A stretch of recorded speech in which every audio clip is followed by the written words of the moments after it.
Hello, today we are in the kitchen.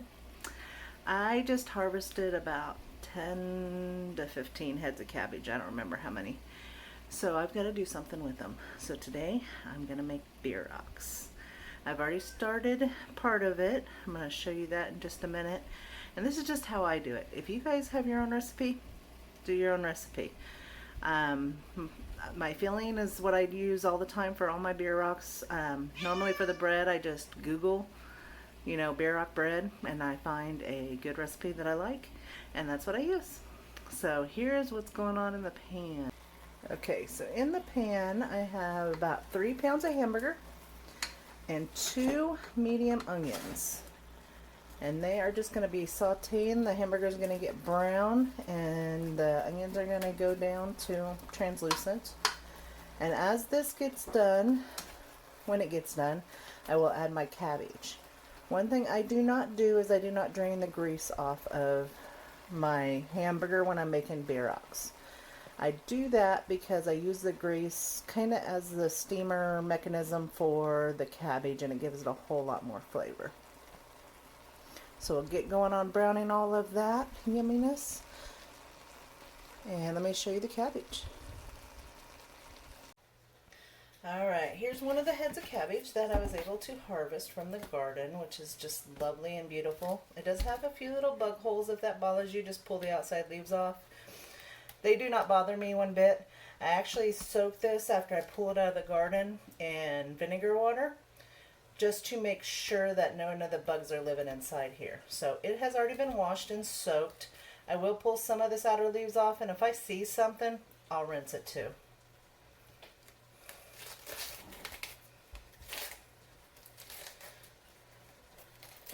So we'll pull these outer leaves off, and I might go ahead and give it another rinse because I'm seeing a little bit of dirt. You never really know until you pull the leaves off to see what's underneath. The rest of this looks pretty good. So let me give this a real quick rinse. Alright, and there we go. This will go in the garbage. If I had chickens, this would be great chicken feed. Hopefully by next year I will have chickens. So what I do is I simply take off the bottom core, toss it to the side. Then I chop it in half.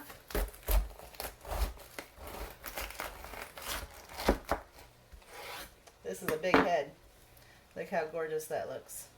I love homegrown cabbage. It's so much better than the store-bought.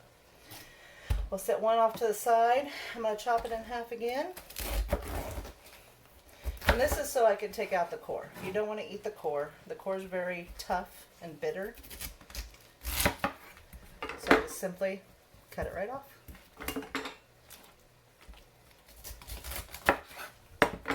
Just like that. And there's the core.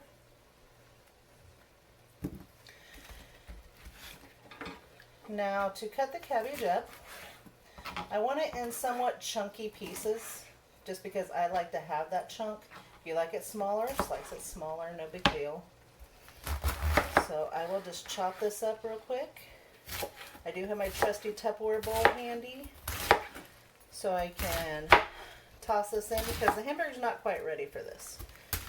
I know some people cook their cabbage with their onions separate from their hamburger and then just combine the hamburger.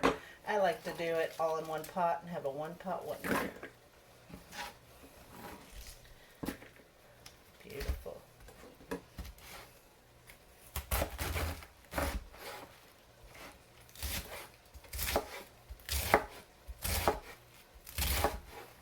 You can see what kind of size I'm making them. It's not too huge,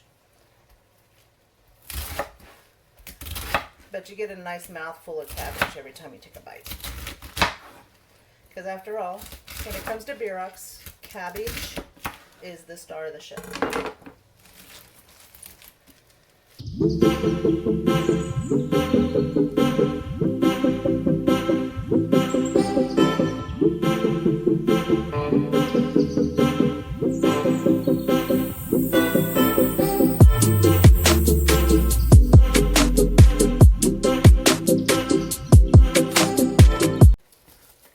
chop up a head of cabbage really fast. You can see how much it filled up that bowl. Okay, the hamburger is just about brown, so I'm going to go ahead and start adding the cabbage. This is taking no time at all. It'll continue to brown as the cabbage cooks. It's not a big deal. And I will also show you how I do that. And now I put the lid on it to steam it. So just a sec. There we go. You just simply take your cabbage and add it in there. I do a little bit at a time so I could stir it in, work it in real well.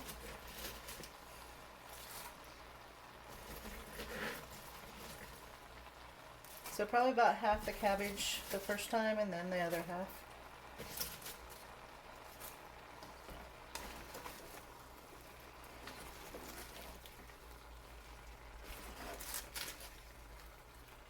You can see some of that hamburger is not completely brown, which is fine. It'll keep cooking.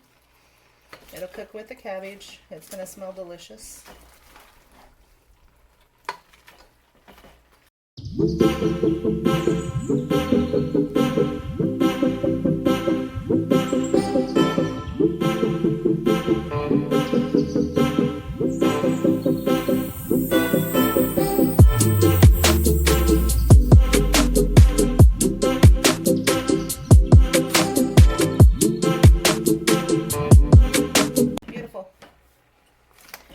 Cabbage just needs to cook down, but we are going to season it.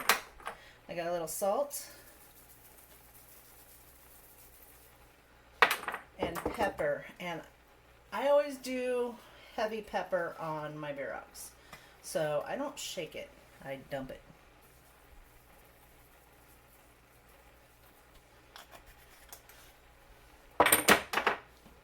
And we just simply stir it.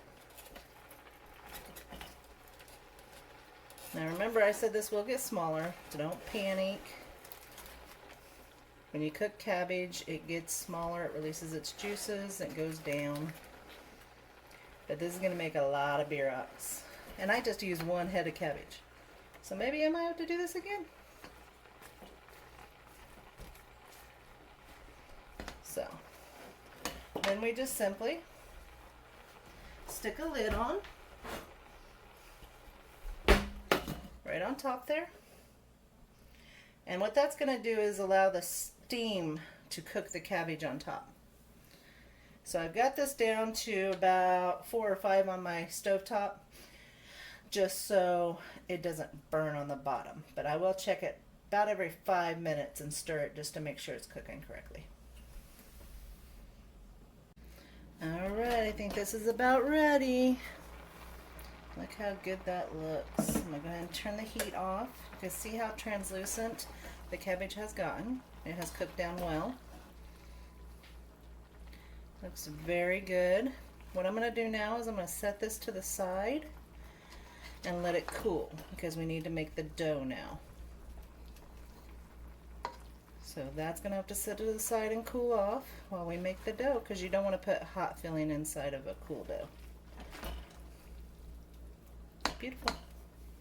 Okay, to start, in my KitchenAid mixer, I'm going to add 2 cups of flour. This recipe calls for a total of 4 1/3 cups, but I'm starting with 2 cups. And I have misplaced my 1 cup measurements, so we're going to just go with 3/4 a couple times.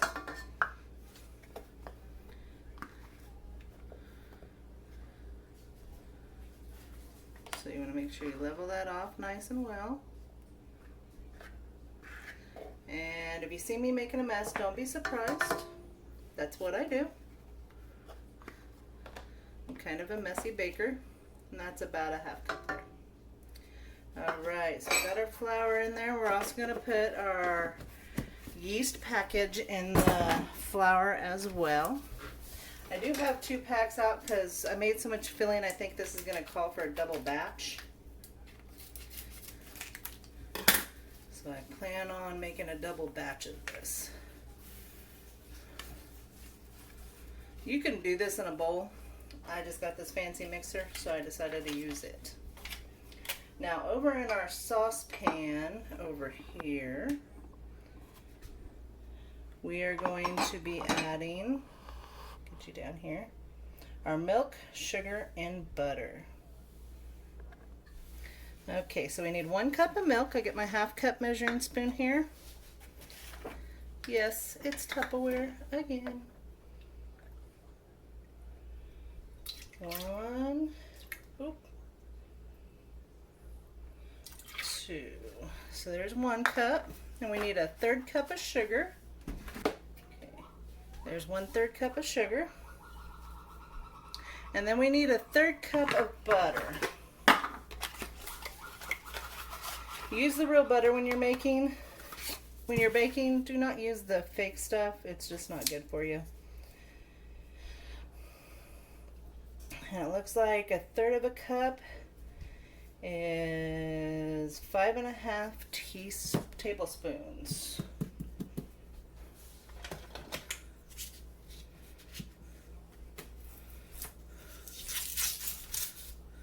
So here we go. Now when we warm this up, we're not going to boil it because the milk will curdle. We're just doing this enough to melt the butter, but it doesn't even have to be completely melted. It's just got to be melted down. That's why I haven't even turned this burner on yet, because if you get this too hot, you could actually damage the milk, and that's not something you want.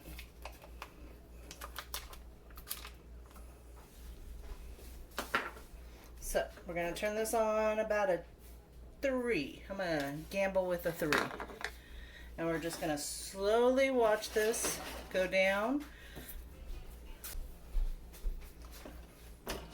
And once this butter starts melting down, we will add it to our flour mixture.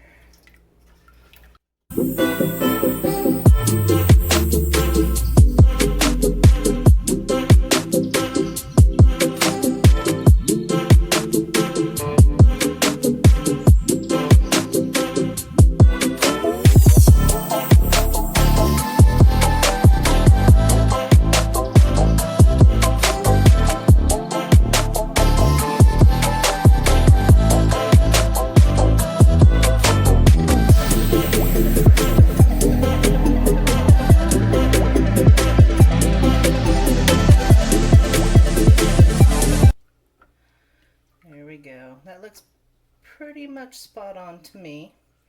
So I'm going to move you back here to the mixer again. And we're just going to simply put this in the mixer with our flour and our yeast. This is the time we'll add our eggs. This recipe calls for 2 eggs. I just use regular large eggs. Is that better for you? There you go. And yeah, it's probably smarter to break them in a small dish, but this is how I've always done it, and I've never had a problem.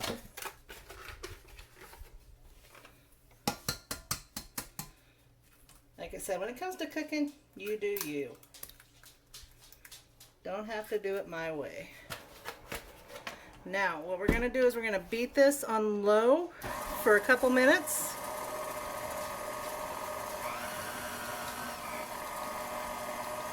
Just to get it going.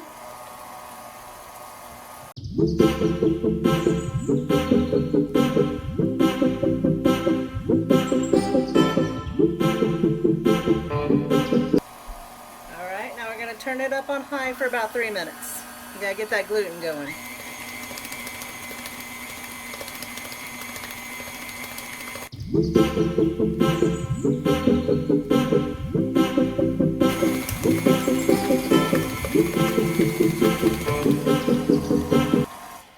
Alright, that's been about 3 minutes. So what we're going to do now is we're going to add the flour. I'm going to add more flour. I'm going to add about a 1/2 cup at a time. Alright, so here's the first 1/2 cup.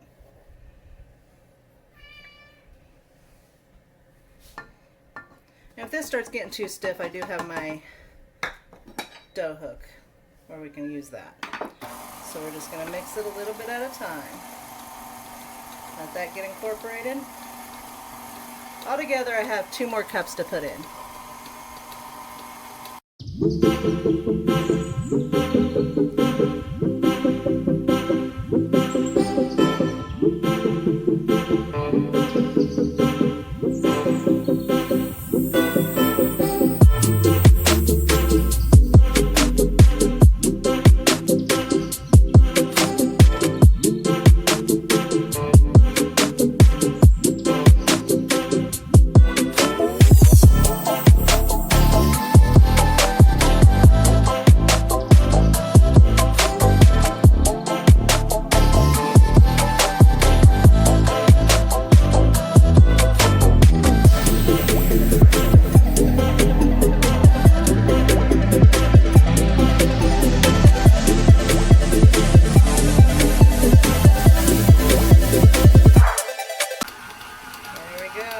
Beautiful. All right. That's exactly what you want to see right there. You want to see it form into a big ball on your hook. Here we're going to put a little bit of flour on our countertop here. Make sure you get a clean countertop when you do this.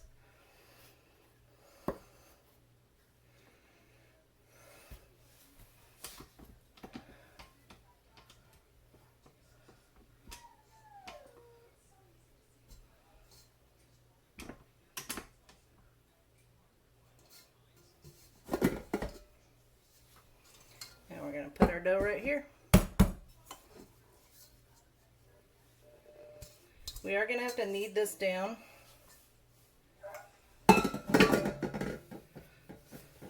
for about 8 to 10 minutes. It might take a little more flour to do so.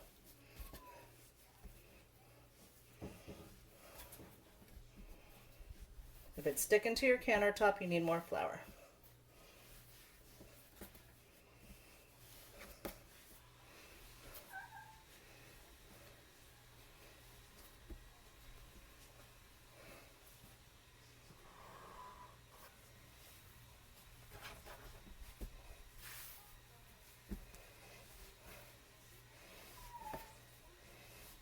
You want this stretchy and gluteny. You want it to rise really well for you. So this is something you definitely want to keep doing. You want to knead it well.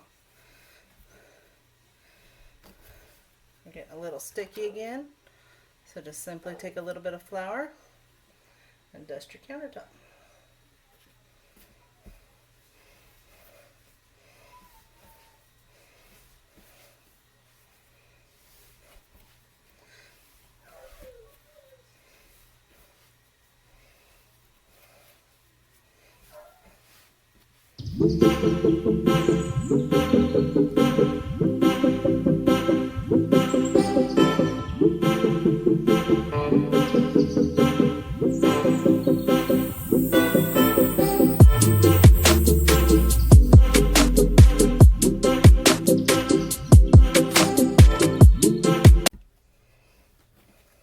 Just simply take your palm, stick it in the dough, push down and out. Pretty simple. So I'll keep doing this and I'll let you know what it looks like when we're done. Alright, we got the dough nice and kneaded. That's a better picture for you. It's very soft now. It's been about 6 minutes. It takes a while to do this. So what you want to do now is form it into a ball.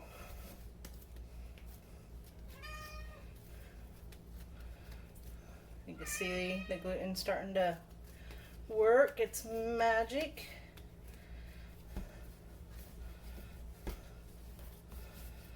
Form it into a nice ball, and then you'll stick it in a bowl. And you will let it sit and cover it for about an hour. And that's it. Alright guys, that's it for the dough. It's just got to rise, and once it's done rising, then I will punch it down, wait about 10 more minutes, then I'm ready to roll it out and fill my Bierocks. I'm going to go ahead and make a second batch just because I have so much filling. It's always better to have too much dough than not enough. So I'm going to make that second batch while this one's sitting, and I'll get back with you in an hour. All right, guys, it's been about an hour, maybe a little bit longer. I got a little distracted, but the bread has risen, so we are ready to start rolling these out. Here's one of the doughs that risen. I knocked it down, waited a little bit. It's good to go. I've already done a couple just to make sure it did it right. And I'm going to show you how I do one or two maybe, and then from there I'll show you what it looks like after it's cooked. All right, guys. Alright, I think you can see well there. I got a couple little tricks that I do just to make life easier. So what we're going to do is we're going to take a little bit of this dough. We're just going to pinch it off. Just like that. About a handful. Smush it out. Nice and soft and pliable. We take a rolling pin. I'm using a silicone mat so I don't have to flour the cabinet because I just spent like I don't know how long cleaning up all the flour from when I baked them. So we're just going to roll them out. And I could tell you the gluten's strong with these. I've already had to roll several of them. We want to make this to where I can make a square. You don't want it super thin because you want your filling to be able to stay in there without coming out. Now, they recommend a 4x4 size. This Tupperware dish is a 5x5 dish. Close enough. And this way I have even numbers every time. I just take it, smush it down, make sure all four corners are smushed. Pick it up, and I got my square. See how easy that is? Kind of like a cookie cutter for pastry. Now, we put our filling in the middle. I just use a little scoop. One scoop right in the middle. Gonna make sure your filling's nice and good in there. Take your corners, cross them over. I do a little twist just to try to keep them in place, but inevitably they pop off. If any of your filling starts coming out, just push it in there. Okay, see I got like a little envelope going. Then we just simply take our sides and squish them down. Crimp those up. Crimp them. Got a little filling sticking out, so we're going to push that in. And we're going to crimp the sides. You don't want your filling coming out of these crimps. If it gets too bad or won't do it, wet your fingers down. Water's like glue for pastry. So I'll stick that in there just like that. Got my fingers a little too wet on that one, but that's okay. Crimp them together. You don't want your filling popping out of the bottom. And there's one. Just like that. You can make these larger if you want. I've done them larger in the past, but I found these littler ones are easier for on-the-go type of stuff. And my corners all keep trying to come out on me. And we just set it over here on another silicone mat. We're going to let these rise for 30 minutes before we stick them in the oven. We do the same thing over and over again.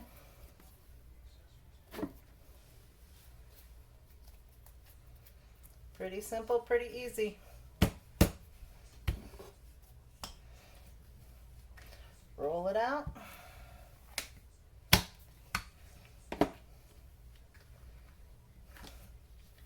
Your dough should be pretty soft at this point.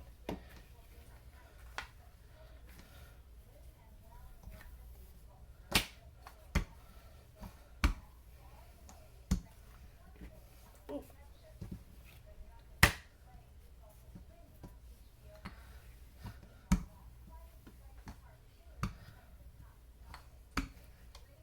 There we go.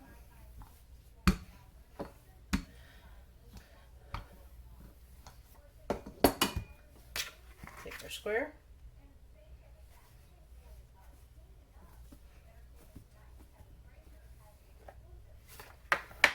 And if it doesn't cut all the way, I keep a pastry cutter here nearby me. There's just this thing right here. And I can cut the edges.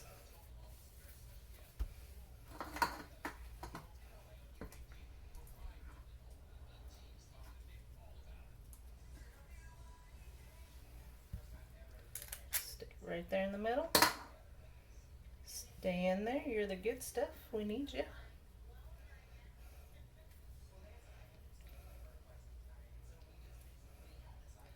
That little piece of hamburger just wants to escape. And it's partially because this bread seems to have a lot of gluten in it, so it is bouncing back to its form. Doesn't want to stay in the shape that I made it. Which means it'll bake a really good bread though.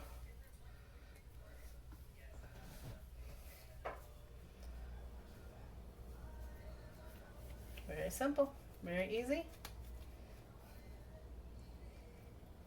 Just make sure your seams are sealed and stick it on your mat.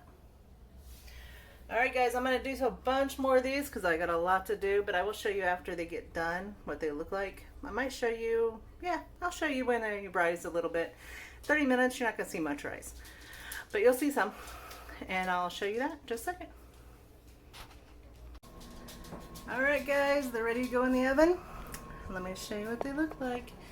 They haven't risen much, like I said. And I wasn't expecting them to because they've been rolled out. So they'll go in the oven, 375 for about 30 minutes. And we'll see what they look like when they're done.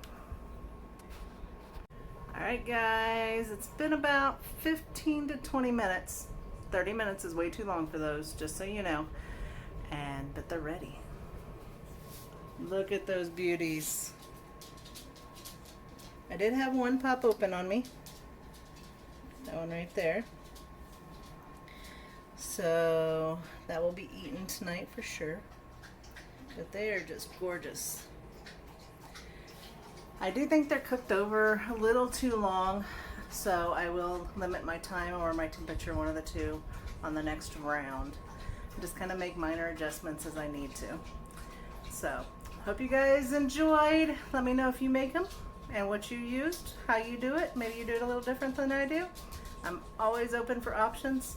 I'm always open for new adventures and to try different things. So it's definitely a possibility. Alright guys, don't forget to hit like and subscribe, and I'll see you next time.